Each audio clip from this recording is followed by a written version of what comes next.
महाराष्ट्र के जो 6 अलग अलग रीजन्स हैं, मुंबई, कोंकण, वेस्टर्न महाराष्ट्र, मराठवाड़ा, विदर्भ, उत्तर महाराष्ट्र,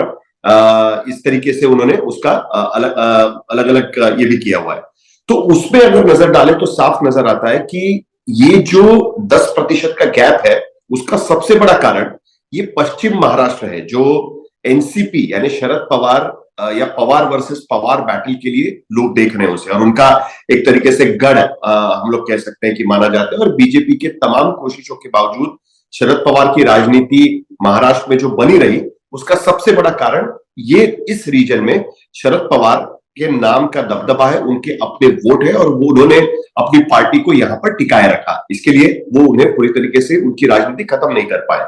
तो इस रीजन में ये जो फासला है, ये ऑलमोस्ट 20% तक नजर आता है, और यही सबसे बड़ा कारण है कि ये जो बड़ा गैप हमें दिखाई दे रहा है, एक तो रीजन ये हो गया कि जहां पर 20% तक का गैप नजर आता है, और दूसरा विदर्भ जैसा रीजन कि जहां पर भी 10 से 12% का गैप महाविकास आघाड़ी और महायुति में नजर आ रहा है। इसी वजह से महाविकास और लोकसभा चुनाव में भी महाविकास आघाड़ी को सबसे ज्यादा सीटें इसी इलाके से आई हुई थी। इसी इलाके में बीजेपी को मात देकर महाविकास आघाड़ी की कांग्रेस या एनसीपी एसपी ने यहां पर सबसे ज्यादा सीटें जीती थी। तो एक मतलब साफ है कि कहीं ना कहीं जो लोकसभा में जिस तरीके का रिजल्ट रहा, उस तरीके का ट्रेंड जरूर है, लेकिन उसके साथ साथ लोकसभा चुनाव के बाद जो राज्य की सरकार ने जिस तरीके की नीतियां लाई, जिस तरीके के फैसले लिए, या जिसे हम कहते हैं कि प्रधानमंत्री उसे रेवड़ी कहते हैं, या कई सारे लोग कहते हैं कि ये लोक लुभावन योजना है या डायरेक्ट ट्रांसफर की योजनाएं हैं, इसमें महिलाओं को पैसे देना वगैरह वगैरह, ये सारी चीजें उन्होंने लाई। उसका कुछ असर क्या वोट में दिख रहा है क्या? तो अभी तक तो जो ट्रैकर है वो दिखा रहा है कि महाविकास आघाड़ी की तरफ ये चीजें, और खास करके इन दो रीजन्स के वजह से जिसका मैंने जिक्र किया, पश्चिम महाराष्ट्र, वेस्टर्न महाराष्ट्र और विदर्भ, ये दो रीजन की वजह से ये जो गैप है वो फिलहाल हमें यहां पर दिखाई दे रहा है, और उस तरीके के नतीजे लोकसभा में भी हमें दिखाई दिए थे। यानी अजीत पवार कहीं ना कहीं खराब कर रहे हैं, शरद पवार कहीं ना कहीं बेटर कर रहे हैं, ये उसका एक मतलब निकलता है, और जिसका झटका ये महायुति को कहीं ना कहीं मिलता हमको नजर आ रहा है।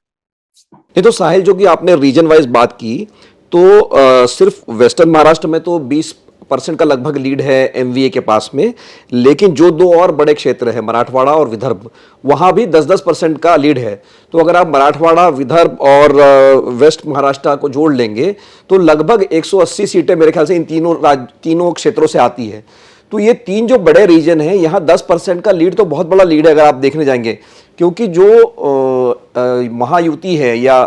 वो अच्छा कर रही है कुछ हद तक। सिर्फ कोंकण ही एकमात्र इलाका है जहां पर उनको लीड है, बाकी सारे रीजन में वो पीछे है। लेकिन जैसे मैंने कहा कि जो 180-90 सीटें आती वहां तो ये मार्जिन 10% से ज्यादा का है, तो ये कोई अच्छी खबर नहीं है महायुति के लिए। कि बिल्कुल नहीं है, लेकिन फिर भी क्या है कि मैंने विदर्भ और वेस्टर्न महाराष्ट्र का ही जिक्र क्यों किया, क्योंकि यहां पर कोई थर्ड फैक्टर नहीं है ग्राउंड पर कि जो चुनाव के नतीजों पर इंपैक्ट कर सकता है। यानी लड़ाई है तो सीधी लड़ाई है, महाविकास आघाड़ी वर्सेस महायुति, और खास करके पवार वर्सेस अजीत पवार, और विदर्भ में कांग्रेस वर्सेस बीजेपी, ये सीधी लड़ाई मिलती है। बाकी जो उनके सहयोगी पार्टनर्स हैं वो उसमें एडिशन का काम कर रहे हैं अपने वोटों के जरिए या अपनी जो भी उनकी ताकत रहेगी उसके जरिए, लेकिन मेन कॉन्टेस्टेंट तो यही रहेंगे। लेकिन मराठवाड़ा में there is a third factor, वहां पर थर्ड फैक्टर है जो पिछले 8-10 महीने में हमने देखा कि जरांगे पाटिल, जो मराठा समाज के लिए आरक्षण की, ओबीसी में आरक्षण देने की मांग को लेकर उनका जो आंदोलन खड़ा हुआ, और उसके बाद एक तरीके से वो एक जिस तरीके से अन्ना हजारे ने रामलीला मैदान पर एक क्रूसेडर बन गए थे, एंटी करप्शन क्रूसेडर, उस तरीके से जरांगे पाटिल को मराठा समाज को ओबीसी आरक्षण देने का क्रूसेडर एक तरीके से देखा जा रहा है। तो उनका जो इंपैक्ट है वो मराठवाड़ा में है, और इस बार जरांगे पाटिल ने अपने समर्थकों को कहा है कि आप पर्चे दाखिल करिए, और 4 तारीख को जब पर्चे वापस लेने की अंतिम दिन है, उससे पहले वो कह देंगे कि मेरे अधिकृत लोग कौन है, बाकी लोगों को वापस ले लेना चाहिए। तो इसका मतलब यह है कि कहीं ना कहीं जरांगे पाटिल मराठवाड़ा में चुनाव में उतरने की तैयारी में है। तो उसका थर्ड फैक्टर का इंपैक्ट अभी तक काउंट नहीं है। पिछली बार उनके आंदोलन की वजह से महायुति के खिलाफ माहौल वहां पर बना था, खास करके बीजेपी के खिलाफ। लेकिन जब वो खुद ही उम्मीदवार यहां पर उतारेंगे, या वो तब उन्होंने किसी का प्रचार नहीं किया था, लेकिन इस बार अगर वो किसी उम्मीदवार का प्रचार करते हैं तो उसका इंपैक्ट क्या होगा। जैसे मसलन अन्ना हजारे ने किसी पार्टी का प्रचार नहीं किया, लेकिन उनके आंदोलन का इंपैक्ट कांग्रेस के खिलाफ और बीजेपी के साथ में हुआ, जबकि उनके आंदोलन से निकली पार्टी भी तब